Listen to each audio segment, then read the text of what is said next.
I found this tape down the woods.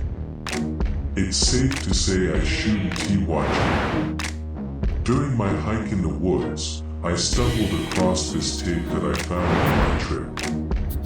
The place I found this tape is down a thicket of branches. The tape was buried deep down the branches near a small detour in the trail.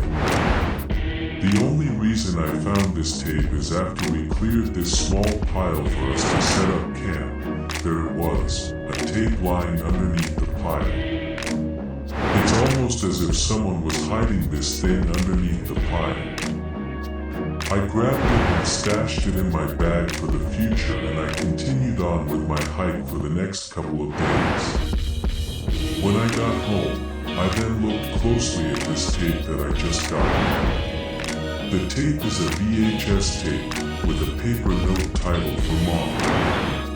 The only notable thing about the tape is that its shell is somewhat damaged, probably due to the thing being piled underneath the branches and leaves, or it was probably dropped on the ground. Seeing this, my curiosity piqued as I wanted to know what was in that tape.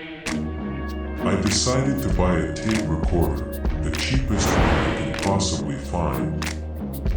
I scoured the internet for an old tape recorder and I found an absolutely cheap one for only $5. Its owner, a young man living in a modest house doing a garage sale.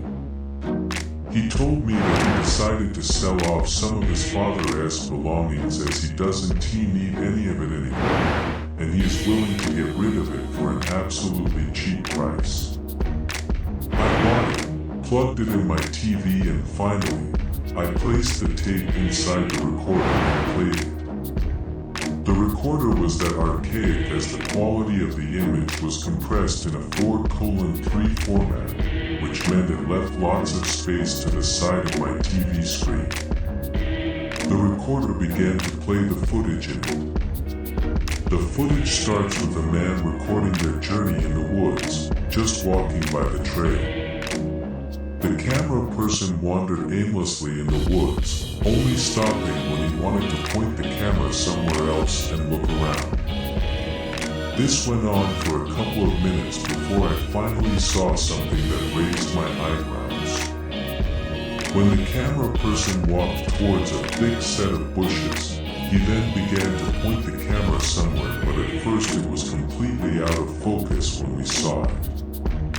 The cameraman then adjusted the contrast of the video, zoomed it in even more, and then corrected the focus of the video. It revealed a small house in the distance, situated on top of a small hillside connected by a dirt driveway leading downhill. After a couple of minutes of silence, the cameraman finally began to speak. The compound. Many people around the area talked about this place. Here we are. The camera eventually zoomed out, but maintaining focus on the house in the distance. The recording then panned side to side, checking what is within its surroundings. On the left side of the property is dense forest, with parts of the dirt road extending deep within the tree lane. On the right of the property is a fenced area. Within it is an open field filled with random objects such as furniture, appliances, and tools, all piled in a single area. Beyond that is mostly thick forest and not much else of note. The cameraman then explained what that property is supposed to be. According to him, the house was once owned by a family who lived there for 50 years. Then the house was eventually sold to another family, which is now the family that was supposed to live in that house. He said that the family is owned by a small family from Canada who then moved down here in New England. He further explained that the family is a bit of a mystery for the residents within the vicinity of this home. He notes that one homeowner not far from the area told the cameraman that he once observed the family walking by the trails just near the trail system where the homeowner is far from.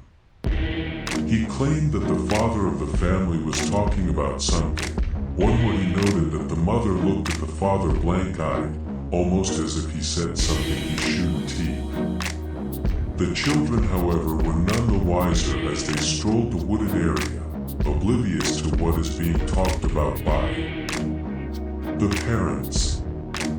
He then told another story. This one is that of another homeowner living next to a lake that he was hunting for deer one cold morning when he saw in the reticle of the man's rifle scope the family strolling. The hunter, of course, did not pay any attention to the family when he first saw them strolling by the woods.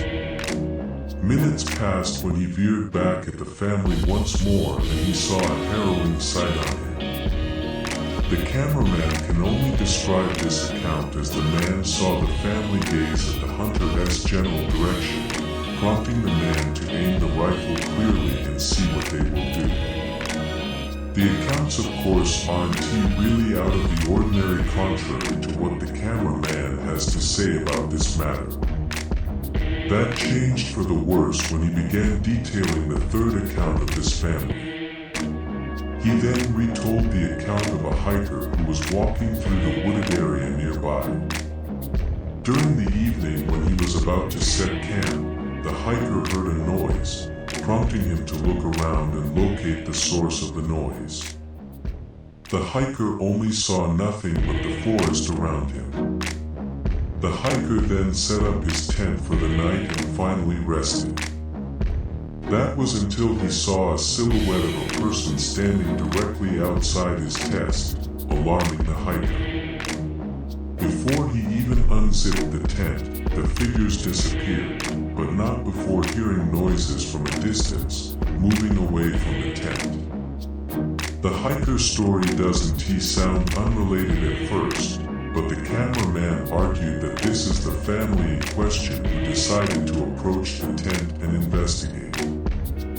He claimed in his own recording that the family wanted something to anyone who is in the proximity of their property, and that they will do something about it if there was any issue.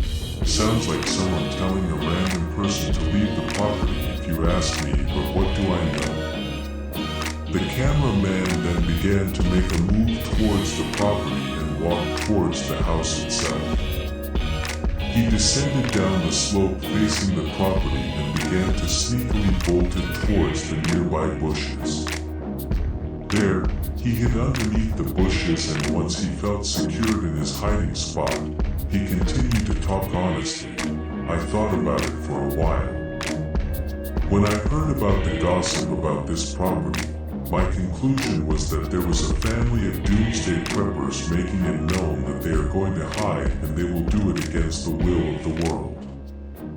Now looking closely at it, no, it's something much more than meets the eye. Whatever this family is hiding, I must know what it is. The cameraman eventually began to sneak closer and closer to the house, trying as hard as he could to not to make loud noise during his trek. Eventually, he found himself standing next to a closed window. He raised the camera higher towards the window. The camera is now pointing at the interior of the house. As the camera pans side to side, showing me the interior of the house, I see that the house that he was recording is empty. Sure, the kitchen furniture like cabinets and the tabletop is there, but there was no fridge, no stove, none of that in the kitchen at all. The cameraman, of course, did not see what the camera was showing me, which means that when I saw a shadowy figure standing in the far end of the house within the darker spots of the house, the cameraman did not even see it at all. The camera eventually pointed back outside, first to the ground and eventually the legs of the cameraman. Okay, this is the house of the family. I'm going to see what's in there first before I get in. The cameraman then stood up and peeked through the window. As expected, the cameraman was confused at the sight I saw prior when I heard him mutter, "Where the hell is the furniture of this place?"